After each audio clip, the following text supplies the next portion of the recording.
तर ह्या सिनेमामध्ये रोड ट्रिप बघायला मिळते, मित्रांचे प्लॅन्स बघायला मिळतात, फसलेल्या गोष्टी बघायला मिळणार आहेत, खूप गोष्टी आहेत, मी सांगत नाही आता. पण आज त्या निमित्ताने काय तुम्हाला तुमच्या रोड ट्रिप्स आठवल्या का, किंवा शूट करताना असं काय झालं की अच्छा माझा पण हा एक प्लॅन फसलेला, किंवा मी या प्लॅनसाठी मी खोटं बोलून घरी काहीतरी करून मी मित्रांबरोबर गेलेलो, सो हे असं काही घडलंय?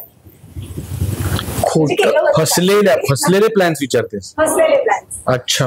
किंवा एखादा असा प्लॅन की आपण घरी खोटं बोलून जातो ना, की बाबा काहीतरी कॉलेजची ट्रिप आहे आणि मित्रांबरोबर जातो, मस्त ट्रिप करतो आणि येतो, लेक्चर्स बंक होतात, काही. मी सांगतो, मी माझी गंमत सांगतो. परत मला याच्यानंतर घरी गेलो जेवण मिळालं नाही.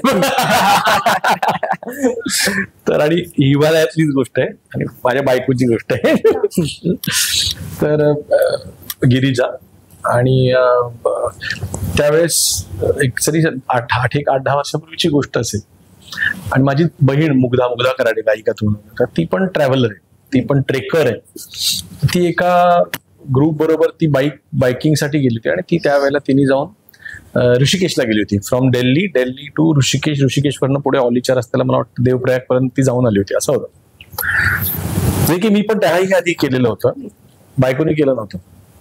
फसलेले किंवा वेगळे प्लॅन सांगतो तू विचारलेला प्रश्न.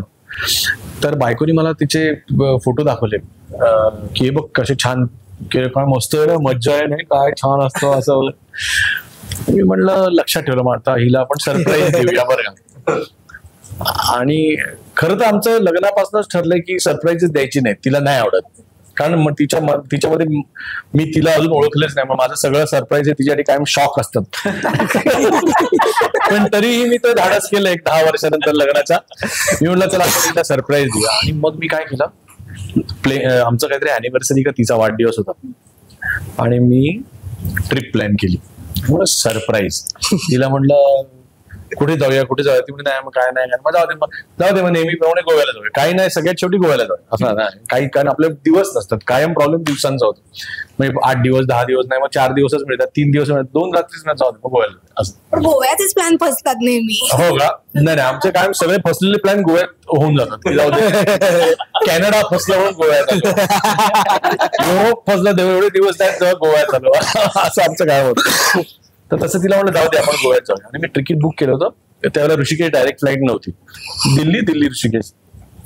आणि मग मी तिला ती माझ्यावर विश्वास टाकून ती आली. विश्वास टाकून म्हणजे ते बघितलंच नाही, बोर्डिंग पासच बघितला नाही, फ्लाईट मध्ये बसेपर्यंत तिथे आम्ही जे लाईनीत उभारलो तेही तिने बघितलं नाही की आपण कुठल्या फ्लाईट मध्ये जाऊ. तिने अनाउन्समेंट ऐकलं नाही की, ती माझ्याशी काय ते पटपट करत आपण आणि जाऊन बसलो. फ्लाईट उडाल्यानंतर साधारण अर्ध्या तासांनी ती मध्ये वॉशरूमला वगैरे जाऊन आली वाटतं की मला म्हणते कुठे चाललोय.